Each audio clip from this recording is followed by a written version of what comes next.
আল্লাহ তোমার কাছে আমার চাওয়া, তোমার কাছে আমার দরখাস্ত, তোমার কাছে আমার দুঃখ সব বেদনা সব কিছু বলছি, আমি তোমার কাছে চাই।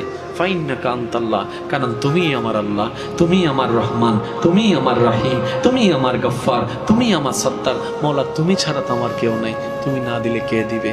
আর তোমার দরবার থেকে যদি ফিরে যায় পৃথিবী কি বলবে?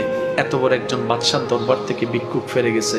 মওলা এটা তো হতে পারে না, তুমি চাইলে তো কুন ফায়া কুন হয়ে যায়, তুমি তো ইন্নাল্লাহ আলা কুল্লি শাইইন কাদির। মওলা আমার চাওয়ার মধ্যে কমতি থাকতে পারে, তোমার দেওয়ার মধ্যে তো কমতি থাকতে পারে না, আমার বলার মধ্যে ভুল থাকতে পারে, তোমার দেওয়ার মধ্যে তো ভুল থাকতে পারে না। মওলা তুমিই তো আমার দাতা। তার বলাটা এত সুন্দর ছিল, নবী রাহমাতুল লিল আলামিন সার্টিফিকেট দিয়ে দিলেন, সে যাই বলবে যাই চাইবে রব্বে করিম তার প্রত্যেকটা চাওয়া পূরণ করবে। সুবহানাল্লাহ।